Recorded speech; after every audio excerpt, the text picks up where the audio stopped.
Roman Polnar. I'm the chair of the Hebrew Free Loan Business Circle, and I'd like to officially welcome you to our 5th annual Business Circle event. Now, we usually hold this meeting in person as a luncheon, and this is our very first virtual event given the times, but I'm no less excited to see all of you, so many old friends and new faces in our really big virtual room. Now, if I might recommend, if you want to see more of us on one screen, switch to gallery view. You can find that in the upper right-hand corner of your Zoom window. And also, if you haven't done this already, pull up the chat so you can see a lot of the great notes we'll be passing through the event. And for those of you who don't know how to do that, it should be right below your screen. Just click on chat. All right, let's do a quick warm up. And I want to see who's in the room. And I'm going to pick on my favorite Business Circle members. So if you're a Business Circle member, just go ahead and wave into the camera. Don't be shy. We've got a lot of people on this Zoom. I think we're at 215 people, so we won't be able to see all of you.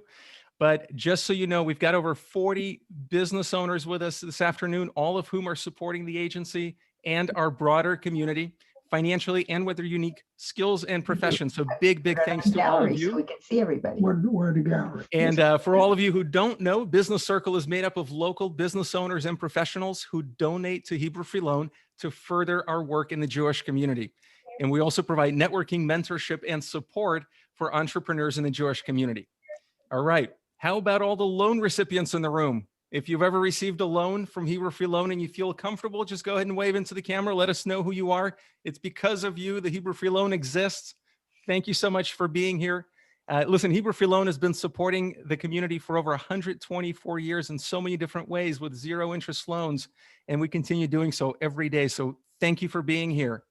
How about donors and guarantors?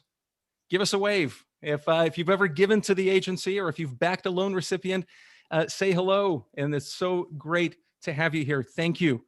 You know, it's really because of you that we've got the support to continue helping even more people in so many ways and have an over 99% repayment rate.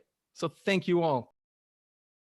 I'd like to formally introduce myself. I am Cindy Rogaway, and I'm the Executive Director of Hebrew Free Loan. And I am so delighted to see all of you here. We're all very excited to hear the interview with Craig, but first I want to share a bit about Hebrew Free Loan and the eventful year that we have just experienced. I want to say thank you. Thank you. Thank you. Thank you for giving me the means to pursue a higher education. Keeping my staff employed. Be able to financially be somewhat more stable in this world. Help me get through medical school. And ensuring that we can actually sustain ourselves. And help me become a teacher. Pay for my graduate school program in social work so that I can continue working with homeless and low-income mothers in San Francisco. Really helped us pay our bills when I lost my consulting contracts due to COVID. Finish graduate school and sustain myself while I'm doing my studies. To enroll in a coaching certificate program to work with older adults over Zoom. Our lovely roof that keeps us dry in the winter and shady in the summer. Hebrew Free Loans became our lifeline. You have been amazing, and I'm so grateful. Thank you. Toda Rabbah. Okay, thank you for watching. Today, I'm going to focus on our COVID relief efforts over the past year, but there is so much more that I could talk about. We have 350 people here today. Or over 400 who registered. I know that the numbers are growing.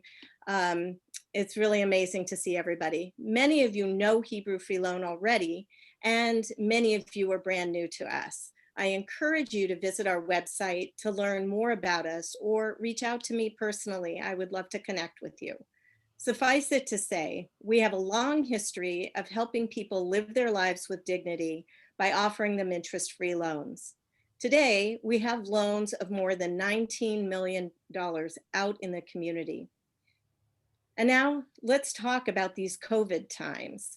Last March, we immediately launched our Coronavirus Impact Loan Program, offering up to $20,000 for individuals, families, and business owners. We were inundated with requests. In fact, we experienced a 230% increase in the number of loan applications. We soon realized we might not have enough funds to meet the extraordinary need, so we turned to the Jewish Community Federation.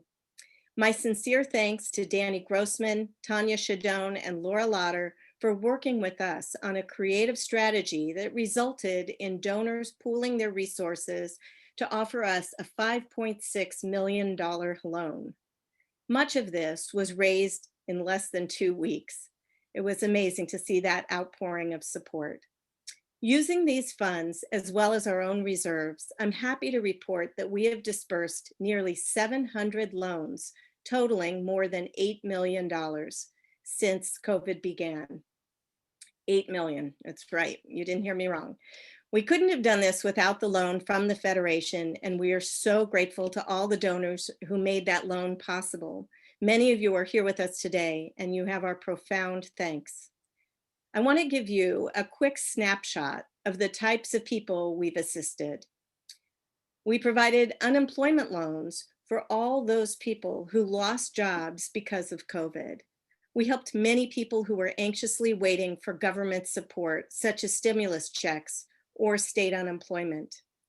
Debt consolidation loans for people who used their credit cards to cover expenses when their income dropped due to the shelter-in-place orders, or others who had high interest debt they were managing until the pandemic hit, but now found it impossible to keep up with even the minimum payments.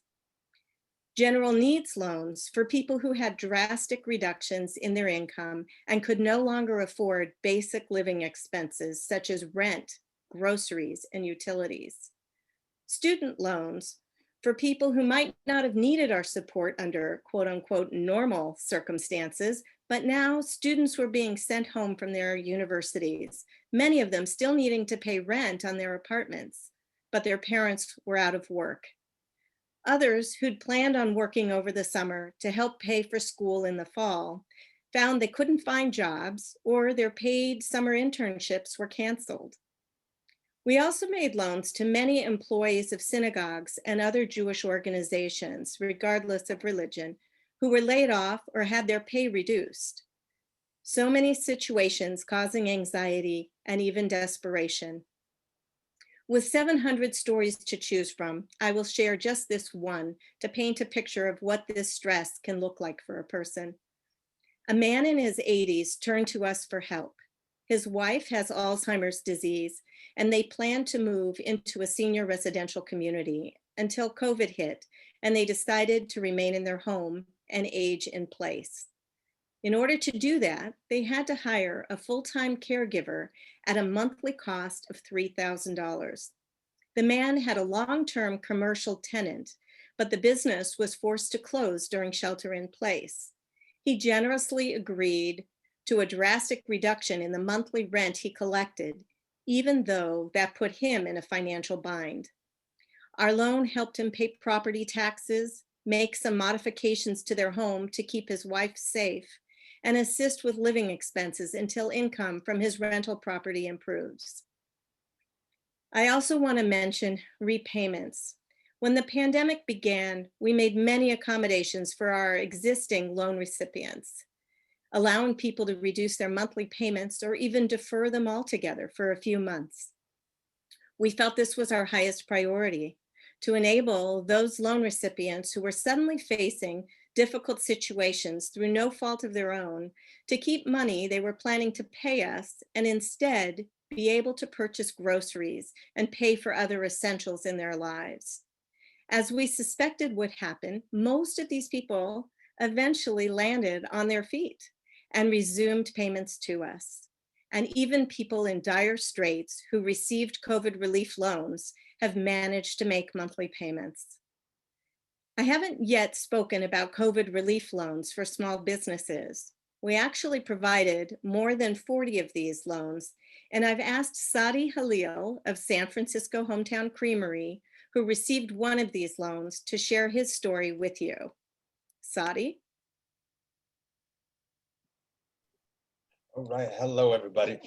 My name is Sadi Halil. Unfortunately, I'm here by myself today. Otherwise, I'd be here with my brother Adar. But I will be representing us both, and it's always a pleasure and an honor to be called upon to speak and give our gratitude to Hebrew Free Loans. We've actually been recipients 2 times. The first time really helped us take things to a new level with our business, but the second time, which I'm going to focus on, was really a major lifeline that was thrown to us. When COVID first hit, so we have this artisanal ice cream shop in the Inner Sunset in San Francisco. We make everything from scratch. And we're right by Golden Gate Park. So when COVID hit and international travel stopped and the Golden Gate Park was shut down, we were so dependent on foot traffic that went by that sales dropped close to 70%. So it really hit hard. We want to keep on as many people as possible on our crew so that they could continue working. At the same time, it was difficult with that decrease in sales. But we did notice a major increase in pint sales. At the time, however, we were packing pints by hand. And so it was extremely difficult, stressful, and labor intensive. To do that by the end of day, it would just be completely depleted. And it was taking about 2 minutes to pack a pint. With Hebrew Free Loans, we were able to invest in a pint packing machine, which actually enabled us to pack about 50 pints within 20 minutes. So that really helped us. That helped us save money. That helped us pivot in a very essential way to keep things going. We also used some of our loan money to invest in some PPE that was needed as an extra additional expense, and keep on the people that really needed work, people that had families to feed. And it was a great feeling to be able to still provide jobs for people during this really difficult time. Also, with saving that time and energy, instead of myself always being behind the counter, I also was able to have a little bit more free time where I got to give back to the community. We really are feeling for so many businesses. We see it all over our district, all over our commercial neighborhood, and throughout the city. But we're very grateful that we're able to kind of stick around and continue to grow during this time. And so I've been able to get involved with the Village Project in San Francisco, which is a food bank that delivers to the elderly as well as other people in the community that are, food insecure. So I don't want to take up too much time. I think everyone's here to see Craig, but again, just to be extremely grateful. And we are always here for Hebrew Free Loans, just as they have been for us. And my brother and I just send so much love, so much gratitude, and it's a real pleasure to be here. Thank you so much, Sadi. We are so proud to be associated with you, and we know the great work you do in the community. Thank you. All of this while we continued to provide loans unrelated to COVID for relief from recent wildfires and joyful reasons as well, like supporting first-time home buyers. Yes, people were still buying homes in the midst of the pandemic. They had saved and were ready to do it and just needed a little extra support for closing costs and repairs on the home, that kind of thing. And also we were able to help people undergoing fertility treatment. Just because there's a pandemic, they couldn't really afford to wait and put that on hold. In fact, a few babies were born this year with the help of Hebrew Free Loan. Definitely something to celebrate. It has not all been bleak, as this just demonstrated. There have been many silver linings, especially meeting so many wonderful people who came to us with serious needs and a lot of anxiety and walked away so relieved, able to breathe again, and feeling not so alone. It's been quite a year for everyone, and we feel privileged to be doing what we can to ease the burden for so many people. On behalf of the community and all those whose lives you have helped, thank you.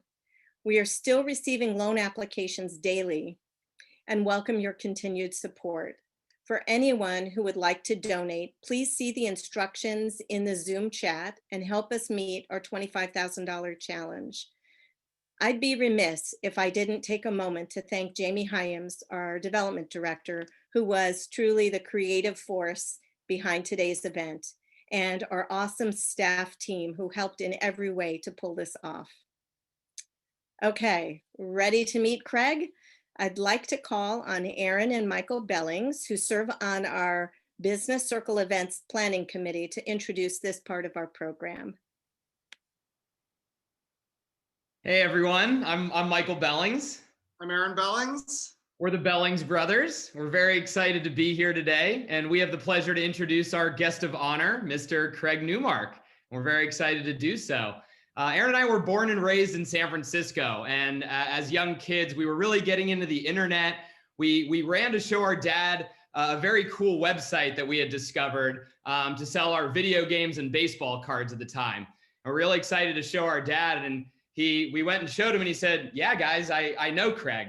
We said, "Craig is an actual person?" We thought he was just like an internet robot. Craig is an actual person.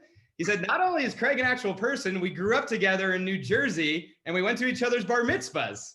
And we're like, "No way!" That just blew us away. We were such huge fans of his website, and once we found that out, we just absolutely lost it. And to this day, we've been huge fans of Craig and our dad's bar mitzvah buddy. I think also growing up in San Francisco, it was a sort of a rite of passage to complete your first Craigslist transaction.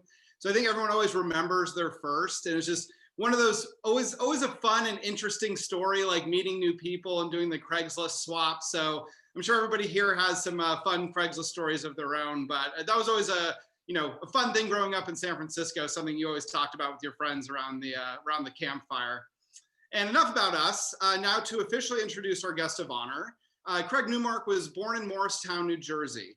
Currently spends his time on both the East and the West Coast between San Francisco and New York City. He earned his computer science degree from Case Western Reserve University. And in 1995, he started emailing a curated list of San Francisco arts and technology events to friends and colleagues. This personally emailed curated list is what we now know has turned into the website we now know as Craigslist.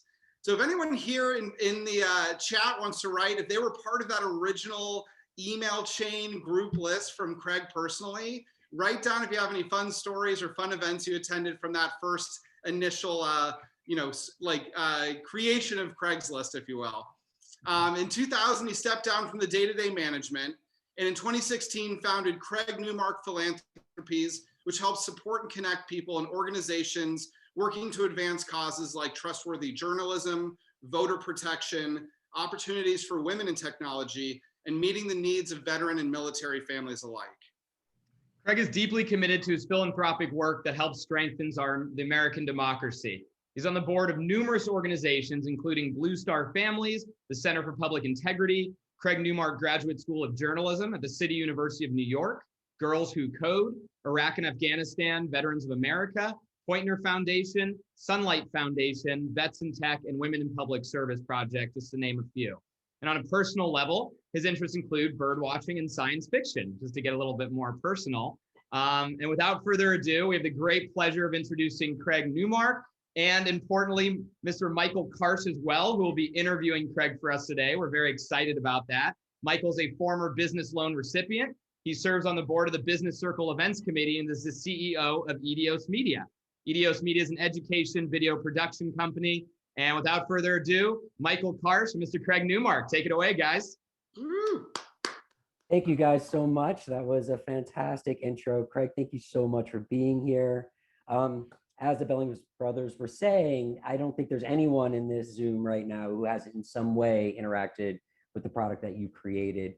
Me personally, when I moved to San Francisco in 2013, I found my apartment on Craigslist, and it happened to be in this amazing little community called Coal Valley, which if anyone knows Coal Valley in San Francisco, I was going to say is that you're sort of a legend of Coal Valley. And I had heard a rumor that that you coded Craigslist at Cafe Reverie. So my first question to you on the patio of Cafe Reverie, my first question to you is that true?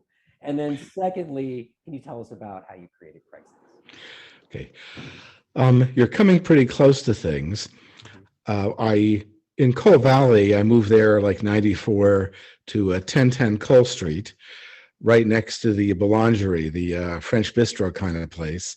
And that's where I started things. And it was just a simple CC list, a simple mailing list back then. And then I would do that. I would hang out next door when it was Tasahara Bakery and just got through things there. At some point, Tasahara closed and it was an empty storefront for a while. That's when I went over to Reverie Cafe, and I still hang out there. What's even better is that I met Mrs. Newmark there. She wasn't Mrs. Newmark then, but she is now.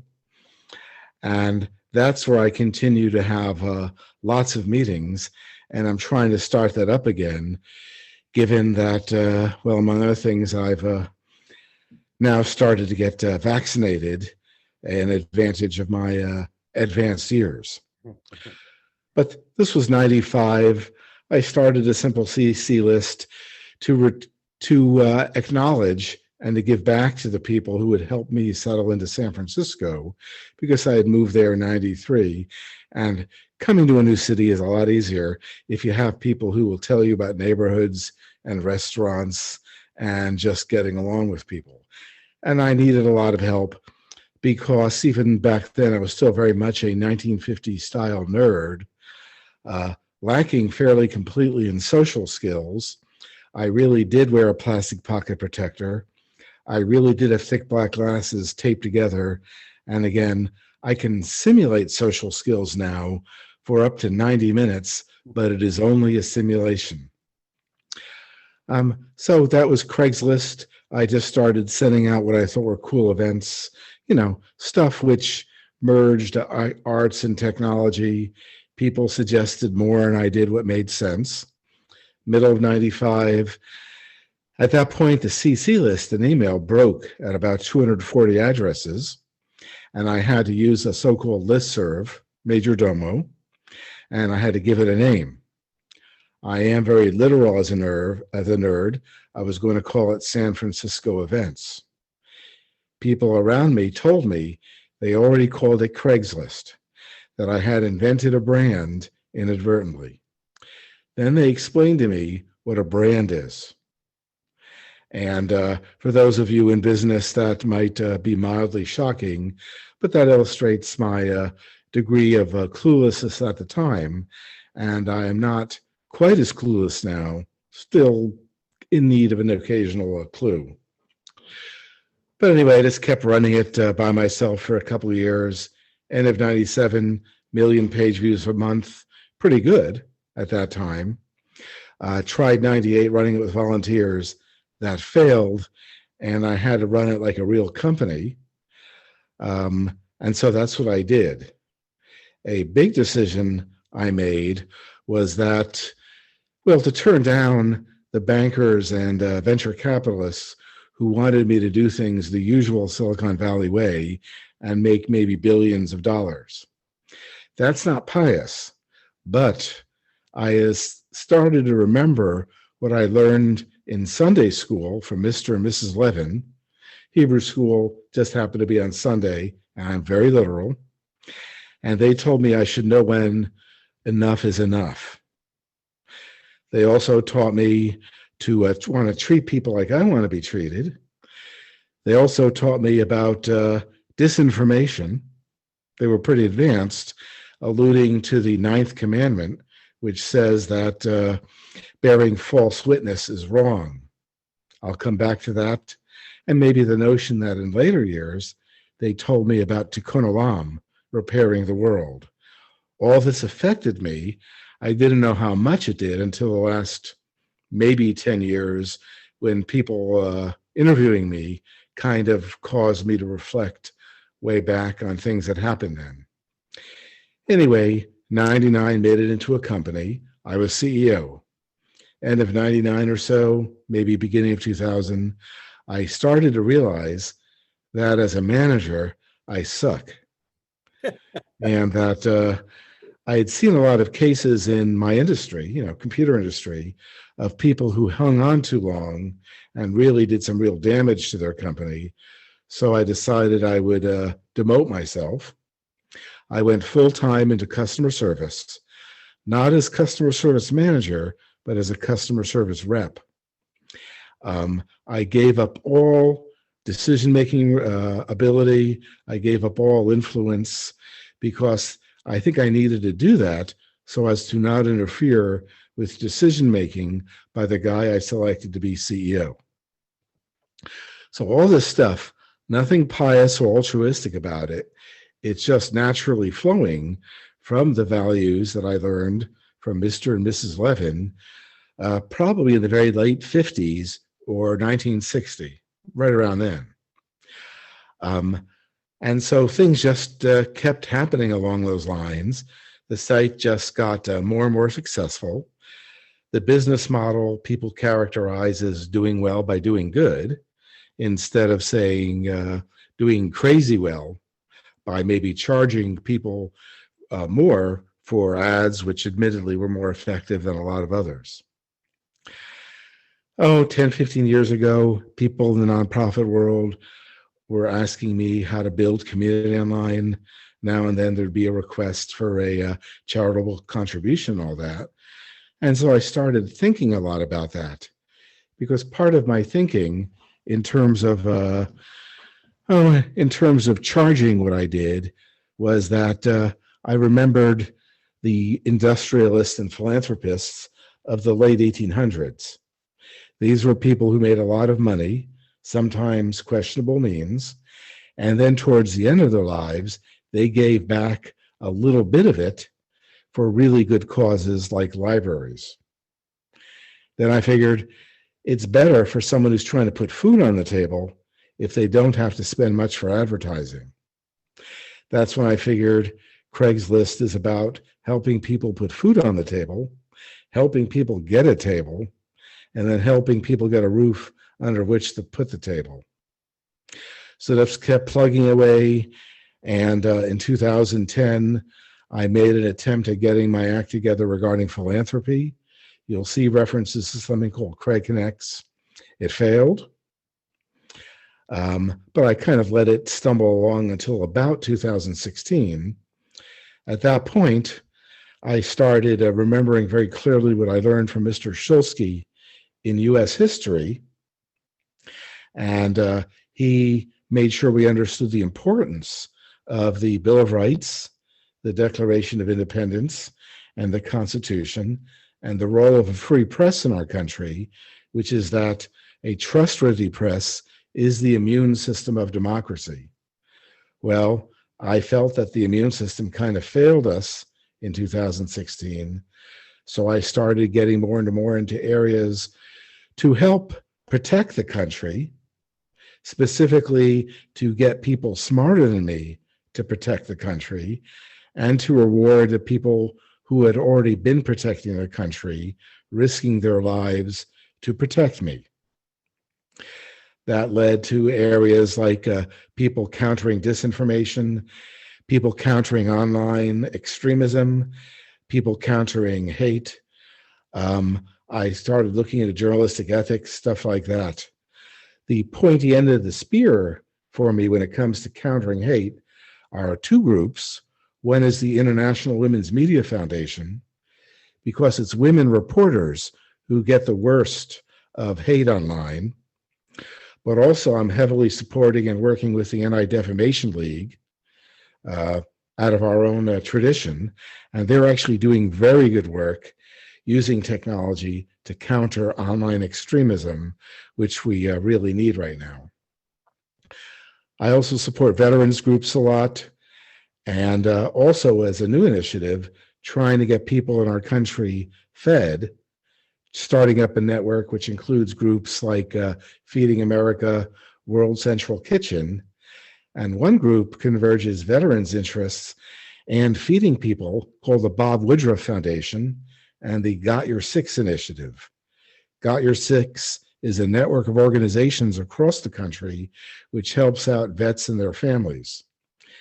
The new initiatives have to do with getting vets and their families some food, because they've sometimes been going hungry, because sometimes veteran benefits aren't enough, sometimes they're having difficulty getting jobs. And this really pisses me off, because the people who put themselves in harm's way to defend us shouldn't have to go hungry. This also applies to active service troops. There's other areas too, women in tech, veterans more broadly. And it is true that I support pigeon rescue. The deal there is that I do love birds and I do have a sense of humor. That relates to the fact that when I'm in New York, I do have a comedy tutor. This is a guy who's been doing it professionally for 60 years. He opened decades ago for like Larry David and emceed Rodney Dangerfield's place. He's giving me lessons in delivery and timing, but he does remind me that I should have very low expectations. I feel like I've talked too much. I can talk more about birds or pigeon rescues. There are birds, let's say 10, 15 feet in front of me, who are quite interested in what I'm saying. But it's your thing. And again, I feel that I have spoken too much already.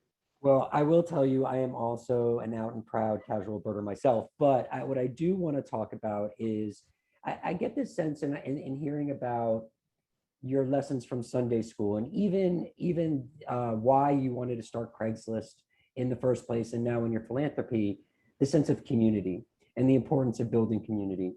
And so I guess, and what's interesting is the agency itself, the Hebrew Free Loan, is really about strengthening and fostering and building community. So why do you think it is so important to strengthen and build our communities? Okay. In general, humans are pretty social creatures. We need other people around on an emotional basis, and frankly, our survival requires working with other people for the common good. Otherwise, we're kind of screwed. Beyond that, while, again, I'm a nerd, and I may not have the social appetite of most humans, and yet I really do need people around. I need folks to talk to, and so on. Because of this mix in my personality, the lockdown has not bugged me as much as a lot of people, but still, like in New York, when our place is in the Village, which is a place not much, well, kind of similar to Coal Valley. And I would hang out with people in front of a coffee place called Joe's Coffee. And during the winter, when the place inside was closed, well, it was just too tough to hang out around people, and I deeply miss that. Although I am continuing with my comedy direction. Again, very low expectations on the part of everyone right there. So that's the idea with community. We all need it. I do crave it, even though, well, my idea of a good time at home might be to run a fundraiser at our New York place, but it would run from 6 to 8 nominally, because that means by 9, everyone would be kicked out. That's fantastic. You know, Craig, we actually asked people when they were registering for this event to send in questions if they had. So I wanted to share some questions that came in. This is from an attendee, and they had asked, as a tech guy, you're probably pretty focused on quantitative metrics. So how do you evaluate the impact of the philanthropic work you do? And then how do you adjust your activity accordingly? As a tech guy, I want to be measuring things to figure out how it's going. In the areas where I'm working, I don't think there is a way to do that. Some people claim it and want to charge a lot of money to do that. But the way I'm working right now is to find people who are doing good work in an area I believe in, and then I give away power in the form of cash and influence, and they do the work on my behalf. Again, these are people who are good at their job, and my hope is that by my nudging them, they actually get stuff done. I have very little hope of ever being able to measure it. I have some concrete ways of measuring things. For example, in my trustworthy journalism efforts, I'm hoping to be able to buy a newspaper, which I can just plain trust and not worry about it. Frankly, I'm supporting the ADL and others because I hope not to have the need to suddenly escape the country. That would be a good outcome. And in government, I'm just hoping that, for example, that everyone who's eligible has a chance to vote and that they don't have to wait in a line for a voting machine 8 hours to exercise a vote, which someone in another area might just take a few minutes. So sometimes you cast your bread upon the waters and hope it works. Yeah, absolutely. You had mentioned that you also support promoting women in tech, in the tech industry. We did have a question about that. This was from an attendee as well, is with all the efforts to close a gender gap in tech and stop the mid-career exit, the needle is barely budging. So what do you think it'll take for companies to hire women into tech roles and advance them into more leadership positions? The only thing I know how to do is push people in a good direction, to push them again, and just to never stop. Since I'm not smart enough, I'm supporting a bunch of groups in these areas to make things happen. For example, there's something called the Press Forward, which is about women in positions of power in journalism, women who become editors and publishers. I'm working with the Gina Davis Institute. There, the idea is to have women in more prominent roles in entertainment and media and fiction. The theory is that if a girl sees a woman in a story in a position of power, that means they can do it. Please don't be too influenced by Game of Thrones. We don't want anyone killing everyone with dragon fire. That would be a bad example. There's other groups too. Girls Who Code are training girls in high school to know enough about coding so that they can understand it. Because a lot of the world is run by software now. And if you understand what it's about, you're not helpless when it comes to the exercise of power.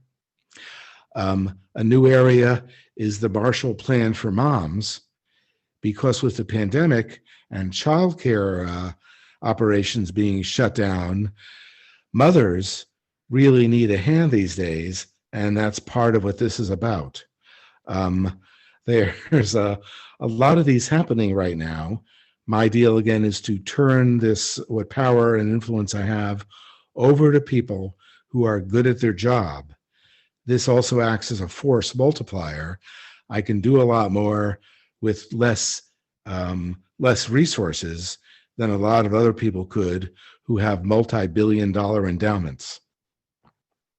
That's really interesting, Craig. And by the way, just from what I'm seeing in the chat room, it feels as if some of that training from your comic friend is paying off. That some people are waiting when you're going to actually sell tickets to your stand-up routine.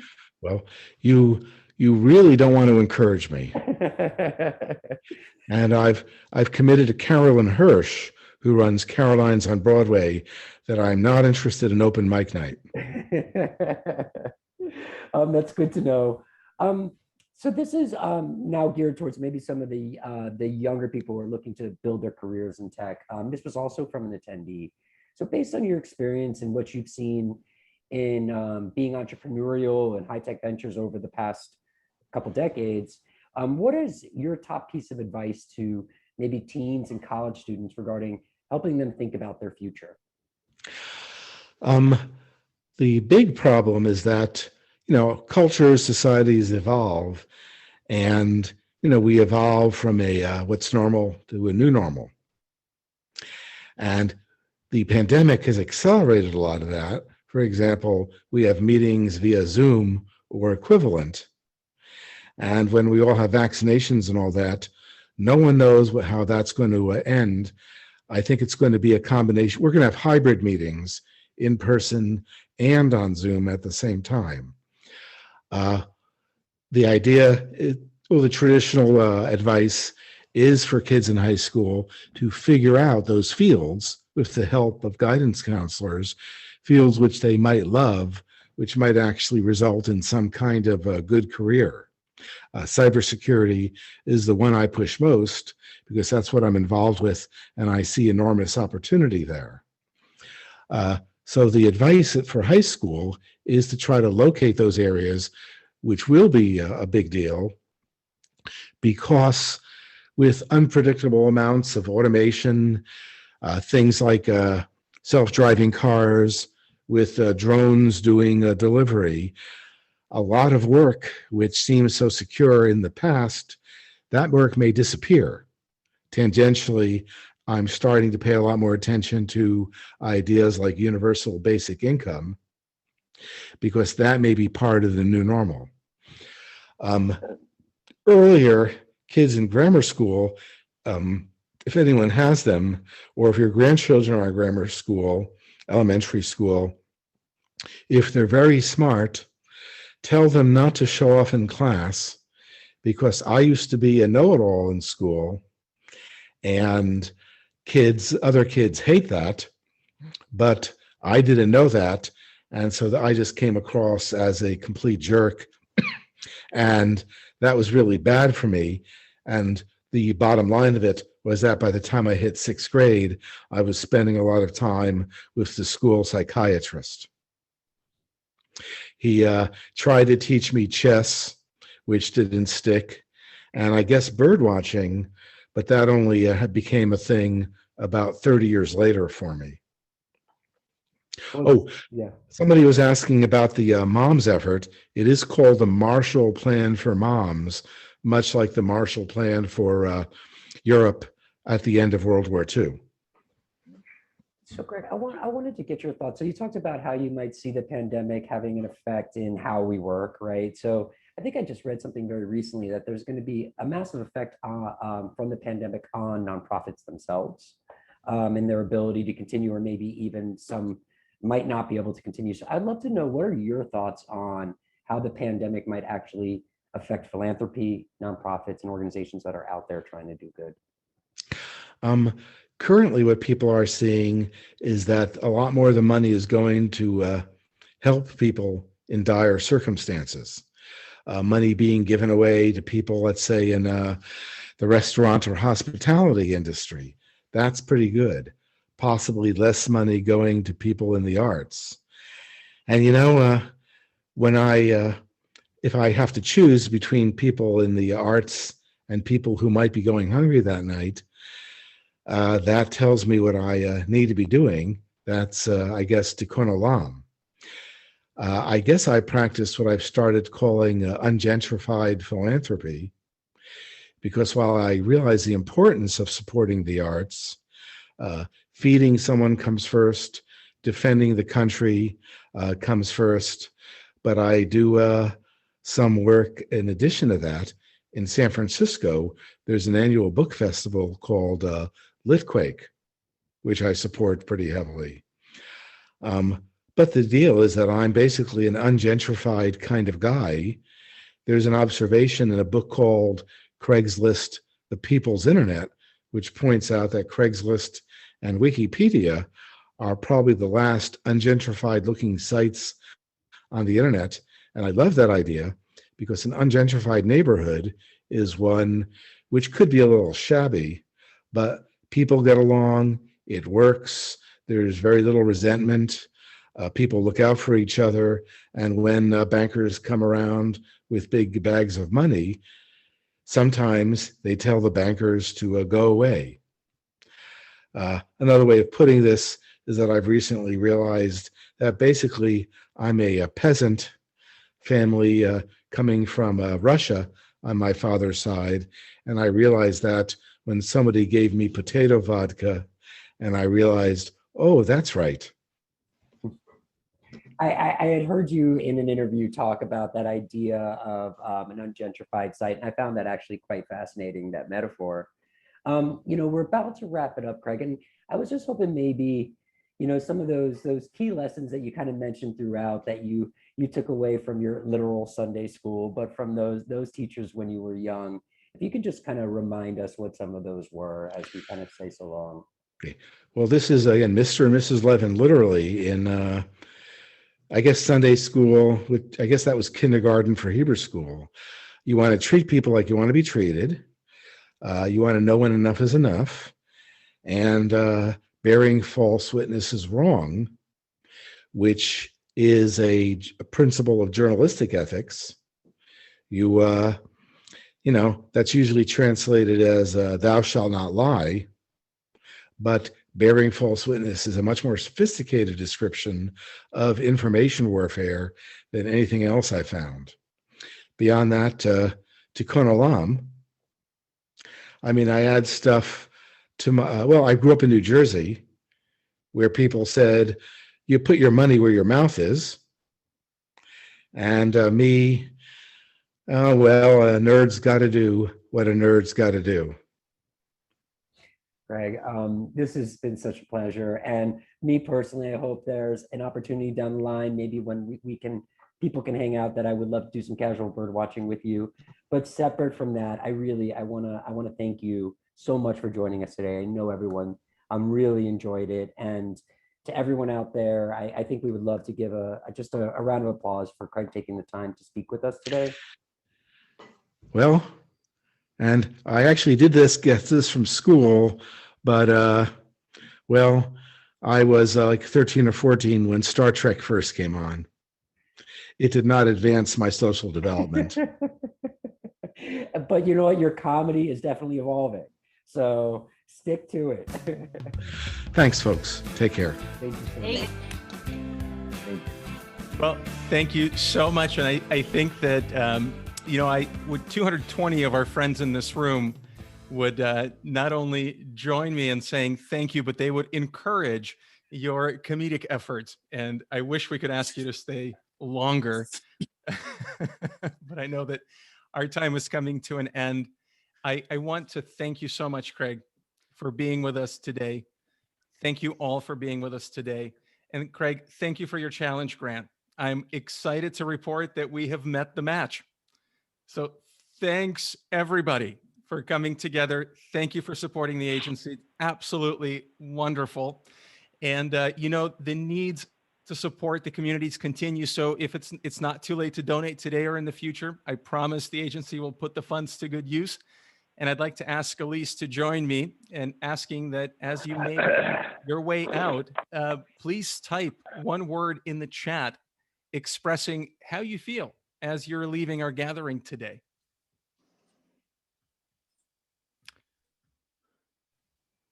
All right, inspired. Yes, euphoric. Elise. Motivated. All right. A lot of inspired.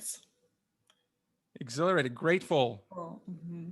Absolutely. And thanks, Michael and Craig did an amazing job. Absolutely. Thank you both so very much. And thanks to the agency. There were a lot of wonderful comments on the sidebar, thanking the agency for doing this today. And thank you for inviting Craig. Grateful, interesting, happy, enthusiastic, amazed, inspired. These are all amazing things that I hope we're all taking with us today. Uplifted. Go ahead. He said, I want to say uplifted. Learned a lot. Pretty great. Was it filmed? I hope so. It was. Yes, it was filmed. Oh, and Mila's feeling uplifted. That's perfect and hopeful for humanity. Elizabeth, yes. Absolutely. And everyone become a birder. And Cindy's feeling relieved. Well, I'll think differently next time I see a pigeon, that's for sure. Absolutely. Thank you. We're going to probably leave the room open for a couple of more minutes.